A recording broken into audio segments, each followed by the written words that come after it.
महागठबंधन सामूहिक निर्णय लेगा। सभी दल पृथक पृथक दल हैं, ये बात हमको ध्यान रखनी चाहिए और उनको अधिकार है उनकी भावनाएं व्यक्त करने का। की तरफ से जो अल्टीमेटम दिया गया है, किसने कहा कि अल्टीमेटम?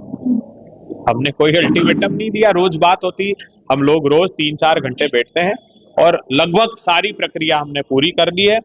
बिहार को एक अच्छी सरकार देने की अब महागठबंधन की बारी है, हम उसकी तैयारी करें। लालू जी एक ऐसे अग्रणी नेता रहे हैं जिन्होंने कठिन से कठिन परिस्थिति में कांग्रेस का साथ दिया है और ऐसी सरकार से लड़े हैं जो ईडी सीबीआई के गठजोड़ से बनी मुद्दे को रक्त रंजित कर दिया।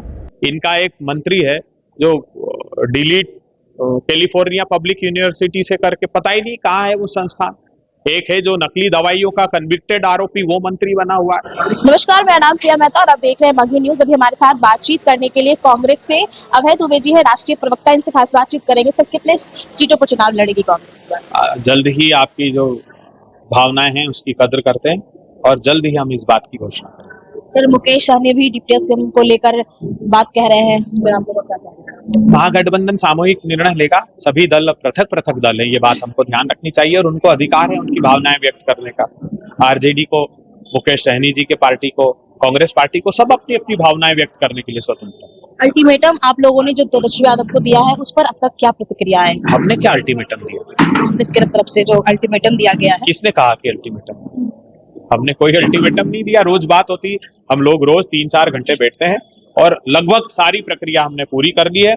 बिहार को एक अच्छी सरकार देने की अब महागठबंधन की बारी है, हम उसकी तैयारी करें। तेजस्वी यादव भी कल दिल्ली निकले हैं राहुल गांधी से मिलने के लिए। मिलते ही हैं, बहुत व्यक्तिगत पारिवारिक संबंध भी हैं।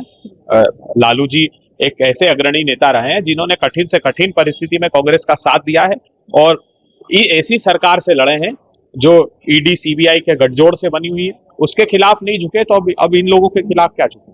आप लोग जिस तरीके से 20 साल का भ्रष्टाचार भाजपा को बता रहे हैं, तो भाजपा वाले कह रहे हैं इससे कोई फायदा नहीं है, बस चुनाव है इसलिए अफवाहें फैलाएंगे। अफवाह कैसी? कैग की रिपोर्ट अफवाह है क्या? ऑडिटर जनरल तो एक स्वतंत्र संस्था है, उसने कहा 70,000 करोड़ रुपए का 10 विभागों में घोटाला हुआ। वो मांगते रहे लगातार कि ये पैसा खर्च कहां किया है बताइए। इन्होंने सालों से 70,000 करोड़ रुपए का हिसाब नहीं दिया। 1,000 करोड़ रुपए का सृजन घोटाला हुआ। भारतीय जनता पार्टी के एक वरिष्ठ नेता की बहन का नाम उसमें आया। गुंडा राज स्थापित कर दिया, बिहार के चप्पे चप्पे को रक्त रंजित कर दिया। इनका एक मंत्री है जो डिलीट कैलिफोर्निया पब्लिक यूनिवर्सिटी से करके पता ही नहीं कहाँ है वो संस्थान। एक है जो नकली दवाइयों का कन्विक्टेड आरोपी, वो मंत्री बना हुआ है। तो सारे मंत्री भ्रष्टाचार में डूबे हुए हैं। सत्ता की चाशनी में जो भ्रष्टाचार की उसमें डुबकी लगाई है, जनता मक्खी की तरह निकाल कर फेंक देगी इन लोगों को। सर, प्रेस कॉन्फ्रेंस कर तेजस्वी यादव ने कहा हर घर में अगर हमारी सरकार बनती है तो हर घर में सरकारी नौकरी देने का बात करें, लेकिन पप्पू यादव कह रहे हैं कि ये तो संभव नहीं है, रोजगार हो सकता है लेकिन सरकारी नौकरी नहीं। वो ये नीतीश कुमार पूछते थे कि जब तेजस्वी जी ने और कांग्रेस पार्टी की सरकार जब साथ में थी, उसके पहले जब हमने घोषणा की थी तो ये पूछते थे कि अपने बाप के घर से लाएगा। देकर बताई 5 लाख नौकरियां। उसका देखिए, ये हम जब खाद्य सुरक्षा कानून लेकर आए थे तो सुषमा स्वराज पूछती थी कि पैसे कहां से लाओगे। जब हम मनरेगा के तहत काम का अधिकार दे रहे थे तो पूछते थे पैसे कहां से लाएंगे। तो ये बहानेबाज लोग हैं, हम काम करने वाले लोग। चलिए, हमारे साथ अभय दुबे जी थे, राष्ट्रीय प्रवक्ता थे। इन्होंने साफ तौर पर अपनी बातों को रखा। बहरहाल आप लोग क्या कुछ सोचते हैं, कमेंट करके अपनी प्रतिक्रिया साझा जरूर करें और किसी तमाम खबरों के लिए बने रहे मगही न्यूज के साथ। प्रिया मेहता की रिपोर्ट, पटना।